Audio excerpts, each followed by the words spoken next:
De quoi tu parles? De quoi tu parles? Un autre balado en lien avec cette découvrabilité-là pour qu'est-ce qui est les artistes, pour qu'est-ce qui est les entreprises, pour qu'est-ce qui est l'industrie de la musique. Absolument. Comment qu'on se découvre? Comment qu'on tape sur Google puis notre nom est là, nos faces sont là? Comment qu'on s'améliore? C'est toutes des choses qu'on va découvrir aujourd'hui. De quoi tu parles? Avec une belle brochette d'invités encore une fois. Vraiment. J'essaie Plamondon, DG de InTempo. Ça va bien? Oui, ça va bien, vous autres? Oui. Je voudrais expliquer tous tes services que tu fais avec InTempo, mais on serait ici très longtemps. On n'a pas assez de temps, en fait. C'est ça. On voudrait que les autres parlent aussi. Fait qu'on va leur laisser le temps de parole. Laurie Leplat, par où commencer d'expliquer ce grand homme qui a, à ma foi, tellement de succès en français, en anglais. Conquérir le marché country complètement. Ça va bien? Oui, merci, vous autres. Yes. Et puis, Julie Frigo, Fridge, qui est agente d'artiste en Acadie. Ça va bien? Oui, ça va bien. Très cool. On est vraiment content de vous accueillir justement pour pouvoir parler de ça, parler de la découvrabilité, qui est un mot qui a été essentiellement inventé par, évidemment, l'industrie, mais aussi par manque des fois de dire, OK, comment est-ce qu'on peut justement faire avancer les choses, faire avancer la carrière, les entreprises et tout. Est-ce que vous, c'est un mot qui fait partie de votre quotidien à chaque jour? Probablement plus le quotidien à Jacinthe que le mien, mais c'est sûr que c'est autour de moi tous les jours, même si je le dis pas. Puis toi, Jacinthe, justement, le fait, comme on dit, ça fait partie de tes trucs avec InTempo, évidemment, autant avec ton service à la carte qu'avec le booking, la gérance, on peut en nommer. Vous faites littéralement de tout pour les artistes et les gens qui travaillent dans l'industrie de la musique. Est-ce que c'est quelque chose que tu côtoies à chaque jour puis que tu redéfinis aussi à chaque jour? Ben, tu sais, c'est un mot qui veut dire bien des choses. Oui. Personne ne sait vraiment ce que ça veut dire. Fait que moi, je pense que la découvrabilité, ça existe depuis longtemps. L'idée, c'est que les gens nous trouvent sans nous chercher. Exact. Qu'ils soient exposés aux artistes sans qu'on les cherche. Après ça, on dirait qu'avec le numérique, c'est comme devenu un buzzword là, que tout le monde s'est mis à utiliser. Mais la réalité, c'est quelque chose qu'on fait naturellement depuis longtemps, tout le monde. Oui. Fait que c'est pas si sorcier que ça, c'est juste qu'on n'utilise pas le mot parce qu'on a plein d'autres micro-mots pour parler de la même chose au final. Fait que c'est ça, c'est juste un beau buzzword, là, comme l'intelligence artificielle. Oui, exactement. On aime ça, plugger ça quelque part, mais au final, on fait ça depuis longtemps. Puis pour toi, Laurie? Ben, découvrabilité, c'est un peu comme essayer de se faire découvrir. Ça vient du même mot. C'est sûr que tous les jours, de notre côté, moi, je suis chanceux, j'ai mon épouse Jeannette qui fait ma gérance plein temps, puis c'est elle un peu qui s'occupe beaucoup de business, mais on essaye, c'est un travail qui finit jamais, d'essayer de continuellement être présent, puis de faire ton métier plein temps, puis d'essayer d'être autant que possible, évoluer, avancer, faire un peu ce qui se fait pas ou pour te démarquer un peu. Là, mais à la fin de la ligne, c'est pour se faire. Si tu es un artiste nouveau, c'est un peu la clé, c'est comment tu fais pour faire découvrir, c'est sûr. Puis on a la chance de t'avoir, Laurie, parce que tu es un artiste qui connaît de grands succès, mais chaque artiste que... Non, mais c'est vrai, on va se dire, on checkait ton site web, puis c'était une liste déroulante de nominations. Puis de prix. Et de prix, puis j'étais comme, c'est ridicule qu'il a gagné toutes ces affaires-là. Oui, c'était très impressionnant. On te lève un chapeau, même si tu veux pas qu'on le lève bien haut, là, bien bas d'abord, mais t'as beaucoup de talent, pis c'est le fun de voir ça.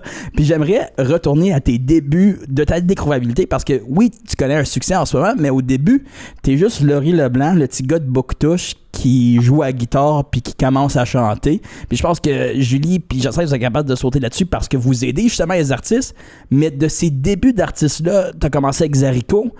Mais là, de te rendre à où ce que t'es aujourd'hui, comment que ça s'est fait? Comment que t'as mis ton pied à travers de la porte, justement, pour que tu rentres un peu dans l'univers musical et que le monde connaisse à te connaître?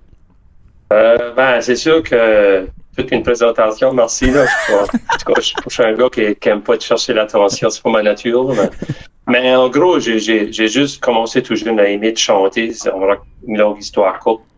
Puis, Mais c'est sûr, j'ai fait d'autres métiers à partir du secondaire. J'étais en génie civil, j'ai un bureau de génie civil. Je veux dire, je faisais de la musique parce que j'aimais ça comme tous les autres. Puis, on savait pas qu'est-ce qui allait se passer. J'ai commencé à chanter, j'étais plus vieux, dans la vingtaine. Puis, de notre côté, on essaye de pas trop stresser avec ça, pour prendre la vie comme ça vient. Donc, j'ai pas su de jour 1 que je voulais juste faire de la musique. Ça arrivait comme ça, on a mis occupé. À un moment donné, il fallait fermer nos bureaux, puis là, on a pris de plan. Le dive, là, mais c'est un peu de même. Ça a commencé, c'est ça. Justement, il y a toujours un moment, je pense, qui arrive dans une carrière d'artiste, dans une carrière d'entrepreneur, où tu dis, OK, là, je suis rendu à cette étape-là, je suis rendu à la grande étape de faire ça à temps plein. Là, on saute. Puis là, après ça, c'est souvent là que tu fais comme, OK, c'est plus difficile qu'on le pensait, bien évidemment, où on faut aller chercher différents outils, différents trucs. Pour toi, par exemple, Julie, qui fait la gérance d'artistes puis d'émergents, surtout en ce moment, c'est quoi pour toi de travailler avec ces gens-là? Parce que toi, tu es vraiment justement dans l'exposure, la découvrabilité, de les placer à différentes places, placer sur des spots de festivals, faire évidemment toute la tournée de toutes les vitrines qui existent, de faire tout ça. C'est très demandant. C'est-tu quelque chose qui est important dans ton entreprise, justement? Oui, c'est sûr. Pour moi, je pense que le plus que tu peux être partout, que tu rencontres des gens, que ce soit en personne ou virtuel, comme maintenant, le mieux que c'est. C'est pour ça que je fais beaucoup de routes, que je me promène un peu partout, puis que j'essaie de vraiment pouvoir faire découvrir, même si c'est une petite affaire, une petite différence, une personne de plus à qui l'artiste est présenté, ça peut faire la différence. Surtout quand pour moi, je dirais, côté découvrabilité en ligne sur Internet, je pense que la clé, c'est d'être vrai puis honnête. Puis comme que Laurie, c'était ça ton feu puis ton élément spécial que les gens ont connecté parce que c'est toi, c'est vrai, c'est ça qui t'anime, que tu mets sur l'Internet, que tu mets dans ta musique. Puis je pense que c'est ça que j'essaie de plus faire possible avec mes artistes aussi, de pas avoir peur d'être eux-mêmes sur l'Internet parce que c'est ça que les gens veulent, c'est toute la vraie réalité, là. Je vois Jacinthe dans le coin qui est en train de sourire, qui hoche de la tête. C'est le fun aussi parce que ça va être une session de coaching puis de mentorat pour les deux en même temps. Ouais. Fait que ça tombe bien. En plus, c'est gratuit. C'est sharp. Jacinthe, toi? Exact. Ben oui, en fait, je suis d'accord avec Julie. Tu sais, souvent le numérique est arrivé, on l'a vu arriver comme une grosse affaire tout d'un coup. Et le plus gros changement entre le numérique et le physique, souvent, c'est que en physique, on se battait pour du pied carré en magasin. Oui. Ça fait qu'on sortait un album, puis on voulait juste que les gens en achètent dans les premières semaines pour que le disquaire nous en recommande. C'est qu'on se battait pour ça. Alors que là, maintenant, la musique elle est partout en même temps. Ça fait qu'on se bat pour l'attention des gens. Mm-hmm. C'est pas le même type de façon de consommer, puis c'est pas la même façon qu'il faut qu'on approche les gens. Ça fait que le fait d'avoir une personnalité unique puis d'avoir une proposition comme artiste qui est très authentique, qui nous ressemble, puis qui a des valeurs aussi, ben ça fait en sorte que dans le temps, en termes de durée, tu vas avoir l'attention des gens plus longtemps. Fait qu'on n'est plus comme dans un produit où on veut vendre du produit puis le faire rouler. On est plus dans une logique où on veut que les gens ils connectent émotivement aux chansons puis qu'on continue le plus longtemps possible. Ça fait que ça change complètement la façon de réfléchir à partir de là, comment aller chercher ses fans et tout ça. Puis c'est souvent ça qui a créé la grosse différence entre comment c'était avant puis comment c'est rendu aujourd'hui. C'est difficile à suivre aussi parce que tout change tellement vite. Puis en général, c'est l'industrie de la musique, on fait juste suivre le consommateur. Puis souvent, le consommateur, il est plus vite que l'industrie musicale par rapport à différents trucs. Évidemment, là, on voit un hochement de tête parce que Jacinthe a dit, moi, je suis on top de mes affaires. Fait que moi, je sais qu'est-ce qui s'en vient. Mais tu sais, c'est certain, en général, les artistes, ils ont tout TikTok, ils ont tout Instagram, ils ont toutes les plateformes de réseaux sociaux. Ils font, en général, tous des vidéos et tout ça. Là, après ça, c'est de rendre, évidemment, leur contenu pour que les gens aillent voir la musique, aillent se rendre sur Spotify, ainsi de suite, achètent des billets de spectacle. Ça serait quoi, de votre côté, comment est-ce que vous avez réussi à faire ça ou quel genre de plan vous avez mis en marche pour aider à ça. Je peux peut-être aller avec, évidemment, Laurie, si toi, tu as quelque chose à dire là-dessus. C'est sûr que le travail fait beaucoup. En réalité, je ne sais pas si Jacinthe ou Julie qui a mentionné ça, il y a des trajets qui sont peut-être plus courts, mais si tu es authentique, puis que tu es toi-même, que tu sois transparent, que tu fais la musique, les paroles, les textes que tu veux dire, peut-être à court terme, c'est toujours plus facile d'entendre des chansons cover, mais c'est une sortie plus vite, mais il y a quand même ton art, puis ce que tu veux parler d'eux, puis l'importance de dire ça au public, puis de connecter tout ça. Donc, à long terme, ça va rester à toi-même. Donc, c'est pas un petit trajet, mais ça t'appartient après, puis les gens vont connaître ton son, ton style, ton genre. Puis ensuite, ils vont venir voir ce que tu as à raconter, puis s'habituer d'entendre un peu ce que tu dis. Puis je pense que tu as vécu une évolution intéressante avec tout ça parce que, veux pas, en Acadie, c'est une place que la radio communautaire est encore très forte. C'est un point d'ancrage pour beaucoup de personnes. On pense à CJSE, à Shediac. Je sais, quand je vais visiter mes grands-parents là-bas, c'est ça qui joue dans le char. Il y a des shows complètement absurdes. Il y a du monde qui vend du linge le midi puis ça l'appelle pour se faire des échanges, du troc. Non, c'est magnifique. Puis je sais que Laurie, tes chansons jouent beaucoup là. Fait que toi, la radio, ça joue-tu encore un gros rôle dans cette découvrabilité-là? Même si on considère ça, peut-être que c'est un style à l'ancienne qu'on voit peut-être moins au Québec ou même dans d'autres provinces? Ben, c'est sûr, moi, ma première chanson, j'ai sorti la bitoune 15 ans passés, je l'ai amenée à CJSE, puis on la faisait jouer de suite. Donc, c'est ça qui est le fun des communautaires. Le communautaire, c'est ça qui nous tourne beaucoup, nous autres. Moi, j'ai un style qui est un peu moins pop, là. C'est un peu dans l'année des 90, côté country. Ouais, le commercial, c'est bien plus difficile de notre style. Là. Mais ouais, pour nous autres, c'est le communautaire qui nous tourne toujours beaucoup. Là. Puis toi, par exemple, justement, oui, vas-y, Julie, c'est tout à justement. l'heure, dans le gas station, quand j'ai rempli mon char, c'était une des chansons à Laurie qui jouait dans le magasin. So. Il est partout. À Saint-Quentin, c'est je sais pas, honnêtement, je peux pas te l'expliquer, là. C'est juste, des fois, la vie va bien, puis tu ouvres des portes, puis on a fait ce qu'on aimait, puis la vie nous a dit, ben, ça va bien, puis on t'a choisi pour vivre de musique, puis faire ce que t'aimes de faire. Donc, on était tellement chanceux, aujourd'hui, on aime de redonner, puis on veut voir la relève, la voir s'en venir, parce que d'autres, ça fait plusieurs années qu'on fait ça. Puis la relève devrait se rendre bien plus loin que toi, tu t'as rendu, tu passes ton bâton à la prochaine génération. Donc, faut tenir ça en vie. Puis la relève, elle a le propre style, il s'influencer. Du côté country, c'est un peu côté pop, puis reggae, puis tout ça. Donc, c'est différent, mais c'est beau, c'est leur style, c'est leur influence aussi. Laurie essaie juste de prendre sa retraite. Mais il est bon, Jack, fait qu'il veut que du monde le remplace. Il dit, moi, je fais de la musique, si je veux vraiment construire des buildings avec mon bac en ingénieur civil, ça me sert à rien, il faut que je fasse quelque chose. J'ai déjà construit ma carrière, là, ça c'est assez. Je vais laisser ma parole à eux autres, mais si j'aurais voulu faire de l'argent, j'aurais continué en ingénierie. Ah, c'est bon. Mais justement, Jacinthe, si tu peux continuer là-dessus, oui, on voit ce modèle-là, peut-être en Acadie, c'est peut-être plus propre à vous autres, mais si on parle de comme les nouvelles stratégies, les nouveaux modèles d'affaires qu'on voit évoluer, puis là, on sait des trends qui deviennent, puis là, faut que tu l'attrapes au bon moment. Ça dépend. Moi, je suis pas... je pense que ce qui est beau du numérique, et souvent c'est le bout qu'on oublie, c'est que tu peux faire des stratégies selon ce que l'artiste est, selon comment aller chercher le public. C'est beaucoup plus varié qu'avant, parce que là, avant, il y avait comme une recette classique de je sors un single, je vais jouer à la radio commerciale, puis là, je vais... Alors que là, ça donne l'occasion, d'une part, de faire des stratégies qui sont bien plus proches des valeurs de l'artiste. L'autre chose aussi, c'est que les artistes, en général, comment je pourrais dire ça, ont un plus grand bassin potentiel à rejoindre. Les gens écoutent bien plus de toutes sortes de choses qu'ils en écoutaient parce qu'ils ont accès à plus d'affaires. Ça fait qu'il y a moins cette espèce de côté-là que j'écoute juste tel type de musique. Les gens, ils écoutent de tout. Puis ça, c'est une occasion énorme pour des genres très, très précis au niveau musical, d'aller chercher des fois des publics que naturellement, on n'irait pas nécessairement chercher.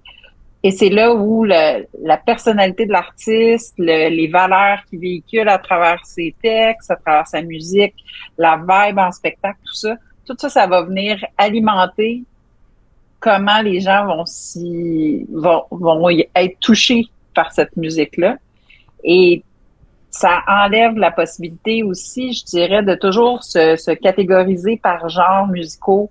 Des fois, c'est juste une question de communauté de valeurs. Ce sera pas le même genre musical, mais ça me parle, la manière dont l'artiste parle ou les sujets dont il parle, ce genre de choses-là. Fait que c'est ça qui va finalement me ramener aux chansons plutôt que d'être juste dans un format où il y a 2 postes de TV, puis il y a 3 postes de radio, puis c'est ça que je consomme. Fait que c'est sûr que ça fait en sorte que c'est un petit peu moins plus difficile d'avoir un succès unanime, mainstream comme avant, mais en même temps, ça permet à des artistes de pouvoir faire leur chemin à leur façon à travers ça. Et c'est quand même super positif. C'est certain que ça l'ouvre un peu l'espace justement aux artistes de créer exactement comme ils veulent, avec le style qu'ils veulent, sans avoir de barrière nécessairement. C'est certain que là, après ça, par exemple, de tomber dans le grand bassin, évidemment, des plateformes numériques, de sortir de ça puis d'essayer justement d'avoir son petit moment où ce que la personne va peut-être donner son attention sur le premier 20 secondes de ta toune. Ça, c'est peut-être le défi où on est rendu. Il y a de moins en moins de playlists qui se fait. C'est vraiment plus des algorithmes, des trucs, des radios personnelles. On le voit avec Spotify que ça a beaucoup changé dans les derniers 2-3 ans.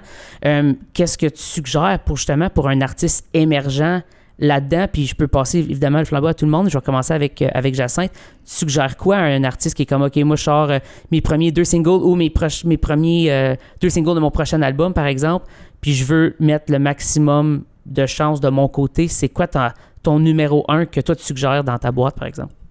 Ben déjà, faut comprendre que en fait, quand on fait des pitchs aux plateformes, on peut faire un pitch par produit ou par parution. Fait que ça veut dire que la stratégie, surtout en commençant, je dirais, de sortir un album, ce qui était le cas avant. On sortait un album, puis là, on faisait 2 ans de tournée, puis là, on revenait avec un album. Ça, sur les plateformes numériques, tu t'aides pas parce que sur tes 10-12 tunes que t'as juste un pitch que tu peux faire. C'est ça. Ça fait que là, après ça, l'idée, c'est d'y aller soit avec une couple de singles avant, ou tu peux faire des mini EP avant, pour essayer de voir le plus de chansons que tu es capable de pitcher au final pour que l'algorithme fonctionne. Puis 70% de ce qui est écouté est du stock qui est sorti il y a au moins 1 an et demi. Ça, c'est toute plateforme confondue. Là. Ça fait que ta nouveauté, quand tu la sors, tu veux la pitcher pour que l'algorithme amène ta nouveauté puis que l'auditeur revienne à tes vieilles chansons. Oui. Fait que quand tu commences, c'est pas le même genre de stratégie que quand tu as déjà du catalogue derrière toi, parce que c'est clair, il y a un effet de levier automatique là, qui se fait. Du back catalogue. Naturellement. Exact. Puis le fait qu'il y ait moins de playlists éditoriales, c'est pas une mauvaise chose, parce que les playlists éditoriales, c'est des humains qui écoutent. Il y a un choix qui est fait. Oui. Alors que les algorithmes, ben si j'aime déjà certains artistes, naturellement, l'algorithme va me renvoyer, quand il va avoir une nouveauté de ces artistes-là, va me renvoyer ça. Ça fait que l'idée, c'est de bâtir un vrai bon fanbase qui te suit pour vrai, pour revenir constamment dans ce fanbase-là et aller chercher le maximum d'écoute. Ça fait que c'est une autre façon de le réfléchir à ce moment-là. Mm-hmm. Ce serait comme l'élément clé de faire tes amis puis tout le monde autour de toi te suivre sur Spotify. Donc, quand est-ce que tu suis l'artiste pour de vrai, ben là, à chaque fois qu'il y a une nouveauté, ça va popper up dans tes nouveautés. Donc, c'est vraiment ça la clé que comme on oublie souvent. Oui, exact. Que avoir des amis. Oui. Avoir des amis qui deviennent des fans. Puis là, après ça, t'as assez de fans que t'as plus besoin de nouveaux amis. Ils procréent, fait que là, t'as plus de fanbase. Et voilà. Voilà. Fait que c'est ça la solution. Oui. On l'a trouvé. La surpopulation. Pour ça marche bien en Acadie. On a beaucoup de familles et d'amis. Oui. Mais il y a quelque chose de beau là-dedans, mais justement, Julie, toi, de ton côté, tu travailles avec l'émergence, comme on a dit. Mm-hmm. Et puis, fait que c'est quoi que tu suggères justement aux gens qui sont sur ton roster? Puis tu as aussi un roster intéressant par son mandat, parce que tu travailles juste avec des musiciennes aussi. Fait que veux pas, c'est des enjeux complètement autres qu'on peut avoir en tant qu'homme. Fait que ça serait intéressant. Ben, je pense que ça revient encore à être comme honnête sur les médias sociaux, à sortir de la musique que tu es fier. Puis je pense souvent on veut faire quelque chose qui va jouer, quelque chose qui va... Mais ça marche jamais quand tu plies à... ça peut marcher, là. C'est sûr que ça peut marcher. Tu peux plier à ce que tu penses que les gens veulent entendre ou ce qui est la mode à ce moment-là. Mais tu vas toujours être un peu en retard si tu fais ça. Ouais. La meilleure chose, c'est sortir comme la musique qui te motive, qui te passionne. Puis il va y avoir un public pour... Tu sais, des fois, tu vas penser, peut-être que c'est pas la mode, le monde n'aimera pas ça, comme du pop trad chanson avec une chanteuse qui a une voix de fou. Le monde, au début, va peut-être être comme, ça a déjà été fait, mais c'est pas vrai parce que ça n'a jamais été elle qui chante avec des paroles, puis des chansons, puis sa voix, puis des paroles de l'abbé Sainte-Marie en Nouvelle-Écosse. Donc, à la place de juste voir des coches, puis des styles, puis une boîte, faut souvent le vivre, puis rencontrer l'artiste, puis l'entendre pour que ça fait la différence. Puis là, ça tombe bien qu'on a un artiste qui a comme plusieurs albums sur sa ceinture, tant en français qu'en anglais, qui va être capable de t'expliquer, toi, Laurie, quand ça vient à comment tu choisis tes chansons, comment tu les écris, comment tu construis tes albums, comment ce processus-là, pour toi, tu prends-tu en compte du fait que je veux que ça pogne à radio, ou c'est vraiment tu crées pour créer?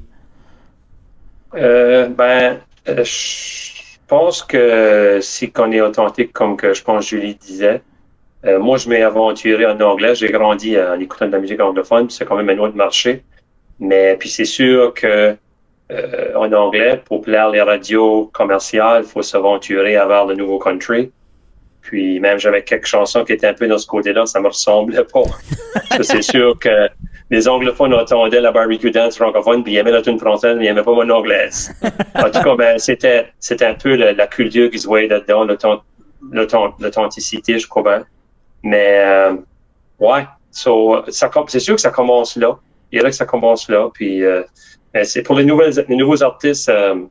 Mais c'est sûr que moi, je suis chanceux que j'ai la représentation avec Jeannette, parce que vous disiez côté business puis côté investir dans les plateformes numériques, en ciblé et tout ça. C'est un peu moins ma spécialité, là, point de vue de tout ce qui est côté business, mais ça commence là, le travail puis l'authenticité, c'est sûr, puis à long terme, ça va marcher, c'est sûr. Je pense que justement, ce que tu viens de dire, Laurie, ça représente un peu ce qui se passe. On a beaucoup d'artistes entrepreneurs qui s'occupent de tout de A à Z, qui est une belle chose. C'est beau, c'est le mouvement DIY, tout ça, c'est super cool, mais ça fait en sorte que ça peut laisser parfois un peu moins de temps à la création, un peu moins de temps à la création de contenu, tout quand tu dois faire tout. Fait que c'est peut-être important de parler de votre côté comment c'est bon de s'outiller avec des gens ou avec évidemment des entreprises qui peuvent nous aider puis qui peuvent nous pousser à la prochaine étape. Quand tu chopes ça, on va dire, puis on parle encore de se faire découvrir par ces plateformes-là, ces gens-là, ces entreprises-là, je pense que vous allez être d'accord, c'est important d'avoir des visions authentiques et des visions qui sont pareilles avec ces gens-là, d'avoir des gens de confiance. Est-ce que vous, c'est quelque chose que vous utilisez, évidemment, quand vous faites les premières rencontres avec les gens? Si je te demande à toi, Julie. Oui, non, ça, c'est sûr. En général, tout de suite, c'est aussi des personnes vraiment proches de moi que je travaille avec dans la vie. Donc, ça aide à faire le choix initial, mais tout de suite, j'essaie de voir si que je signe d'autres gens, si que j'ai le temps, Puis, je fais des premières rencontres quand même avec d'autres artistes, mais c'est sûr qu'il faut qu'il y ait une même mentalité de travail, un respect, vouloir communiquer, puis vraiment, ça devient un partnership, c'est vraiment un partenaire de vie, travail, aussi tant que dans la vie de tous les jours, parce que la musique est tellement un emploi qui peut prendre aussi beaucoup de temps, donc avec qui est-ce que je veux passer plein de temps avec, souvent, tu veux les aimer aussi. Oui, c'est ça. C'est important d'aimer les gens avec qui on travaille, c'est sûr. Laurie aime beaucoup la personne avec qui il travaille. Oui. Moi, je dois dire que, le terme anglais, c'est « talent is overrated ». Donc, moi, je suis pas le meilleur chanteur, mais je suis probablement un des plus grands travailleurs qui voulait vivre de musique, moi, puis Jeannette, un jour, et aussi rester chez nous, et aussi pas vivre pour se brûler, vivre une vie confortable comme les autres. Mais c'est comme je suis pas un magicien, un musicien, on fait pas des millions. On est capable de dire qu'on vit chez nous, puis on vit de notre art, puis on est quand même raisonnablement balancé dans le reste aussi, pas juste. Mais l'artiste lui-même, là, un vrai artiste, là, il veut faire sa musique, il veut faire son art. Et son représentation, là, c'est très difficile parce que c'est tellement important le côté business, je le dis en respectant, là, mais en réalité, si tu veux prendre garde à tout ce qui est le reste aussi, c'est l'image, c'est le travail, c'est la collaboration, c'est faire de plus que les autres font, c'est être toujours là pour les gens, faire d'extra. Puis c'est très important ça aussi, mais les artistes sont pas nécessairement habitués ou veulent, ou ils veulent faire leurs arts, ça c'est pas facile pour eux autres.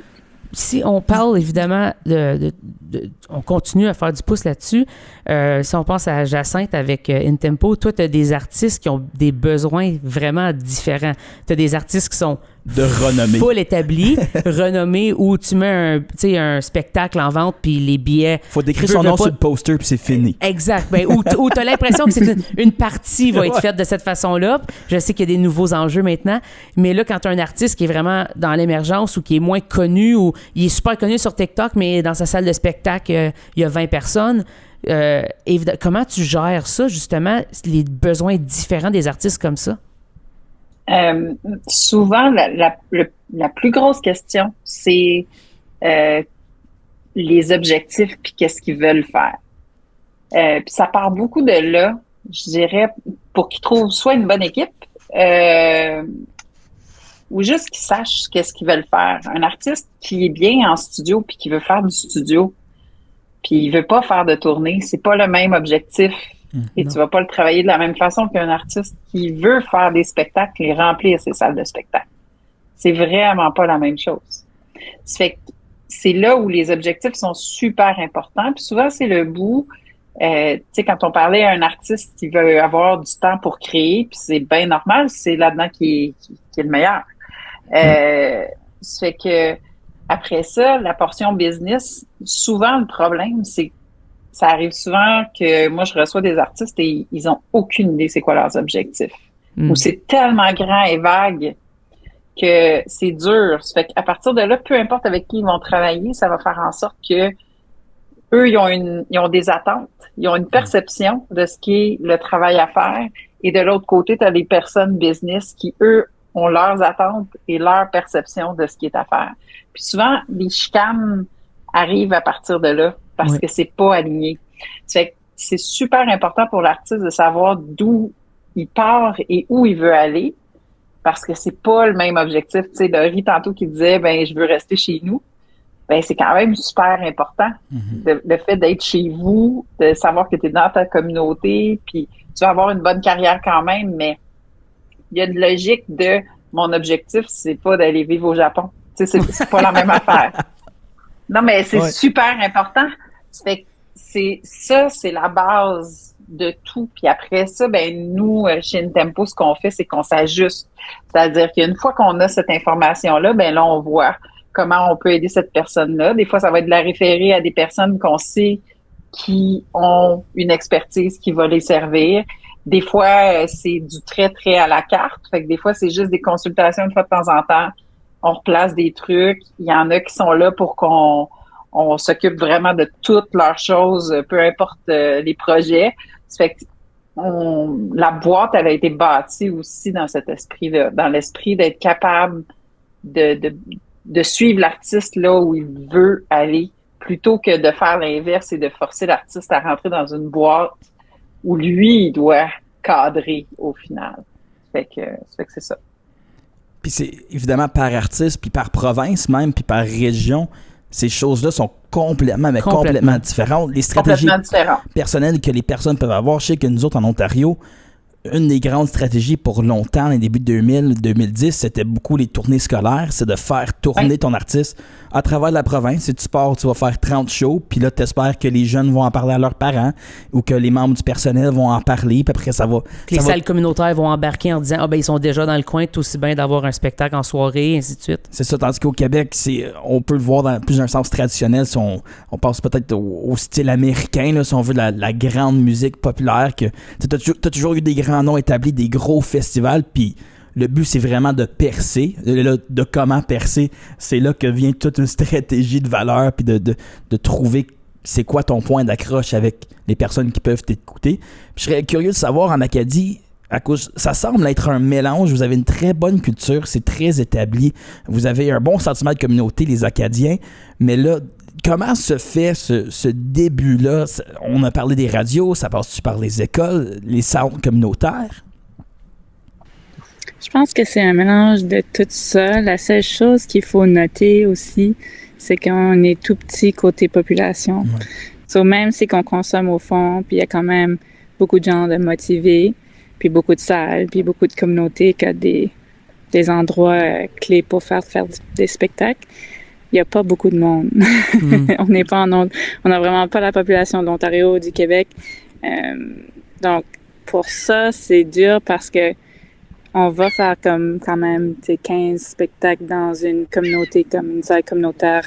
À Bouctouche, je vais faire 10-15 spectacles pendant l'année, mais les gens qui vont être dans la salle, ben, ça va peut-être être les mêmes, ou il va en avoir pas beaucoup. Ou c'est là qu'il y a un changement dans les petites communautés de devoir trouver une façon de faire venir les gens, peu qui sont dans la communauté, mais d'essayer d'accueillir vraiment le plus de gens quand même possible.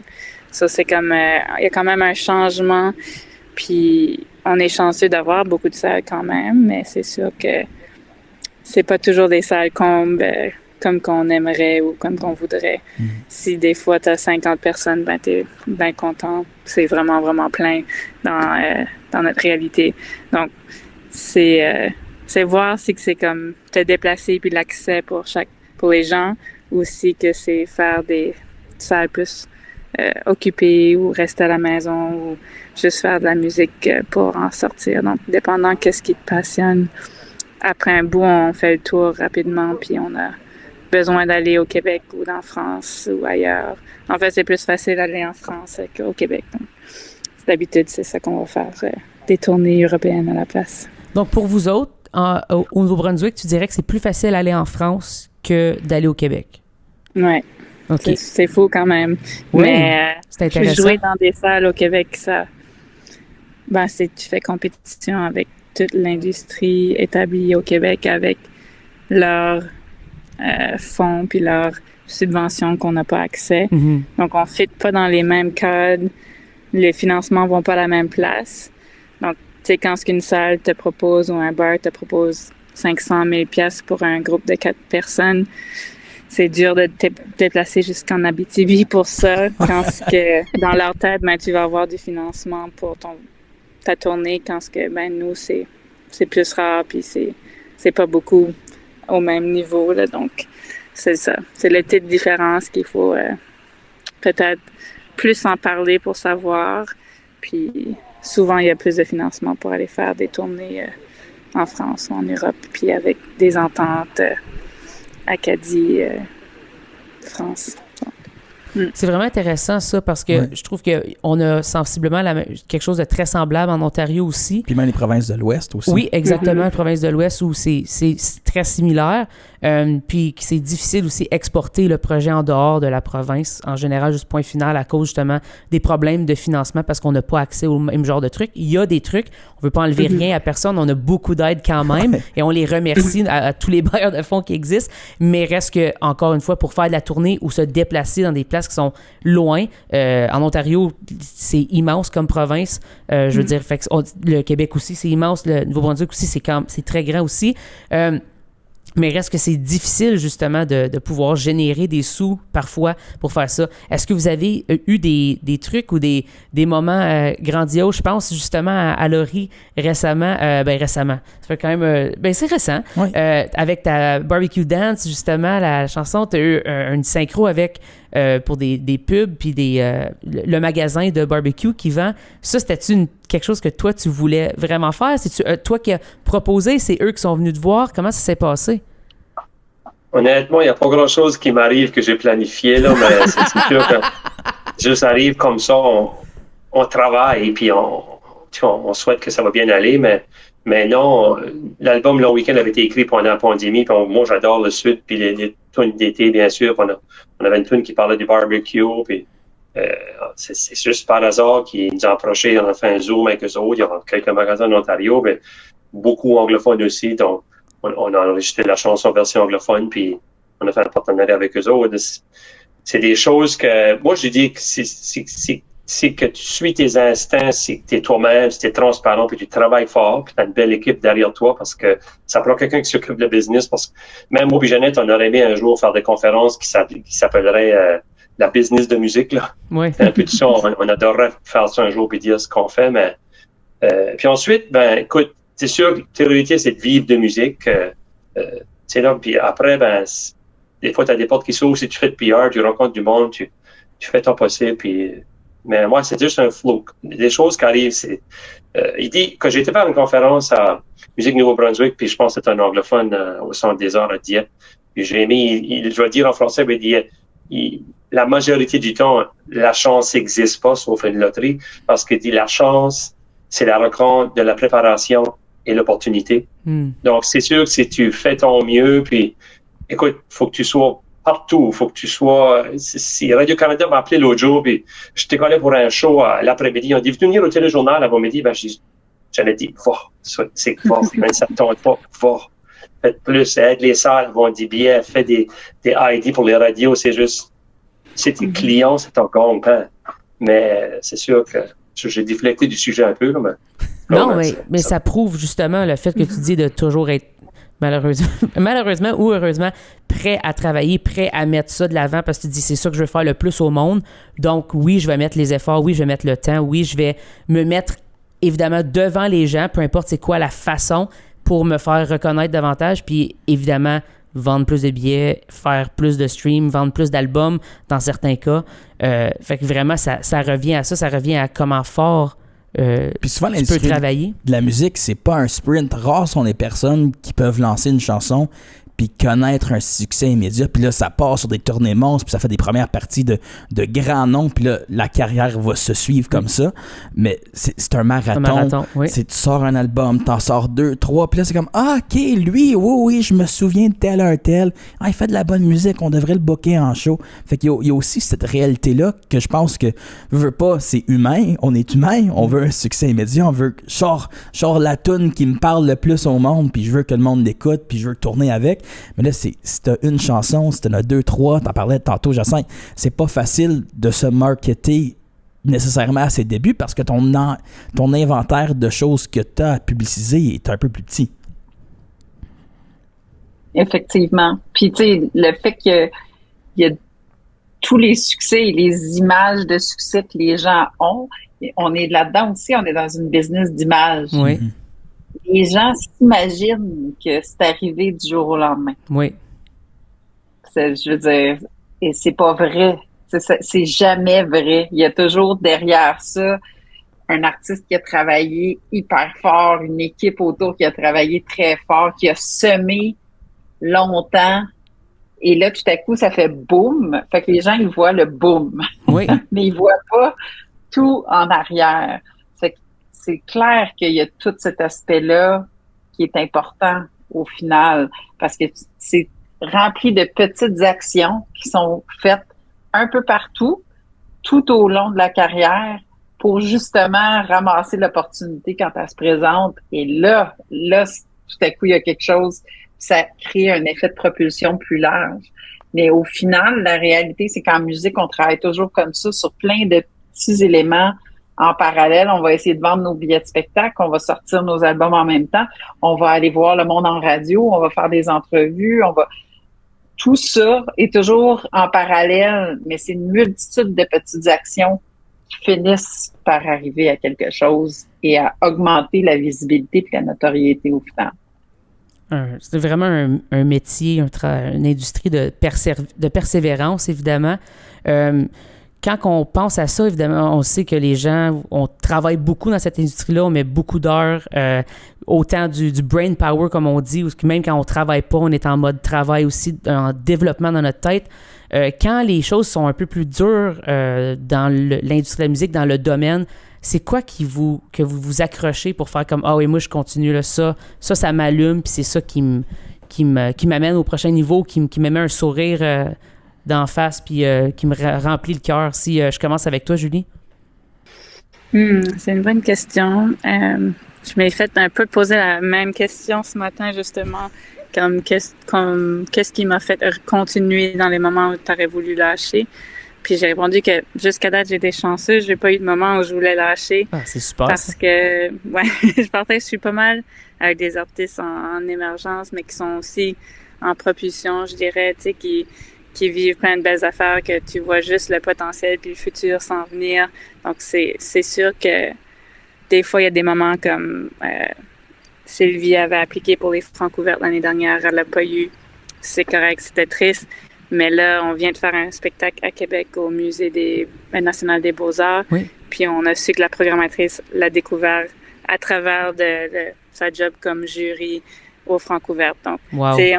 On sait jamais. Là, on a eu un super beau spectacle dans un super bel endroit. Puis on est comme, OK, cool. Tu sais, tout est dans tout pareil. Puis il faut juste un peu suivre. Puis truster la vie, hein? Puis le processus, en travaillant fort, puis en faisant tout qu'on peut, comme s'arrêter sur le bord du chemin, faire des podcasts. Ça y va avec toi, Laurie? Répète la question, c'est l'âge, là. Mais on va dire que tu parlais. Je suis tellement concentré sur Julie. Mais on va dire que tu passes à ton jeune toi, puis là tu vois ta vision où tu es en ce moment, puis là tu repenses à tes débuts avec Zerko, puis là si tu t'assisais avec le Laurie Leblanc des années 90, puis tu dis hey chum, là, attache ta tuque là, parce que c'est ça qui va se passer dans les 25 prochaines années. Ben, je me rappelle, tu avais dit qu'on a eu des temps qui étaient tough, où on se questionnait. Nous autres, on a juste commencé à faire ça plein temps au Visionnet en 2016. Mais ouais, c'est sûr qu'il y a eu des fois où mais on avait fait des jobs de 8 à 5 avant. On veut y retourner au 8 à 5. On veut y retourner là. Donc, tu fais de la musique, tu fais la business de musique, c'est quelque chose que tu adores, puis tu comptes pas tes heures. Faut surveiller, pas se brûler, bien sûr, parce qu'on aime tellement ça. Mais oui, il y a des temps où ça allait pas bien, que, tu sais, là, de revenus plein temps, les hivers, puis aussi la pandémie. On a le monde de la vie, les techniciens, d'autres artistes allaient prendre des jobs plein temps, qu'est-ce qu'on va faire?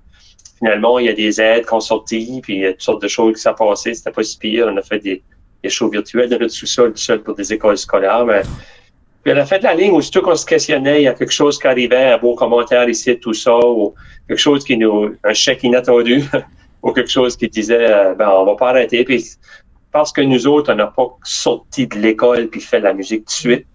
On a vécu le 8 à 5 puis l'emploi plein temps, donc on apprécie ce qu'on fait. Puis on voulait pas retourner là autant que possible, si c'est possible, c'est sûr. Un 8 à 5 en musique, par exemple, tu connais ça, puis ça, tu l'acceptes bien. Ouais, ça se fait bien. Souvent plus que ça, là. C'est probablement plus qu'un 8 à 5, c'est ça qui est drôle, mais ça, mais tu le comptes pas de cette façon-là, puis ça, probablement que c'est la chose la plus belle, évidemment. Donc, c'est cool. Puis toi, Jacinthe, si on va avec ça, ce que tu fais pour toi-même ou ce que tu dis à tes artistes? Ben, en fait, dans les gens de l'industrie, je dirais, il y a des paliers. Moi, je suis passée à travers des paliers comme ça où tu te poses la question. Puis j'en ai vu des gens partir parce que effectivement, c'est beaucoup d'énergie. On est toujours on. C'est pas facile à comprendre par les entourages tout le temps. Après ça, je pense que il arrive, quand on commence, les jeunes qui commencent dans l'industrie de la musique, souvent, ils ont beaucoup d'espoir très rapidement. Oui. Et quand la réalité frappe, c'est là qu'il y a une espèce de, finalement, je vais choisir autre chose. Puis c'est bien correct aussi. En même temps, je pense que ceux qui restent longtemps, souvent, c'est des gens qui le font parce qu'ils aiment ça. Ça vient chercher, ouais, exact. Moi, je fais pas de musique dans la vie, là. Je suis vraiment rien du tout en musique. Vous voulez pas m'entendre chanter, jouer d'un instrument, quoi que ce soit. Mais moi, ma paye, au final, quand je suis dans un festival ou une salle, même s'il y a 20 personnes, si je sais que l'artiste est allé les toucher, pour moi, ça fait toute la différence. C'est pour ça qu'on fait ça. C'est juste pour qu'il y ait plus de gens qui se permettent de vivre certaines émotions grâce à des artistes ou des fois qui vont être bousculés aussi par des artistes parce qu'ils sont pas prêts à ça, mais ils vont quand même.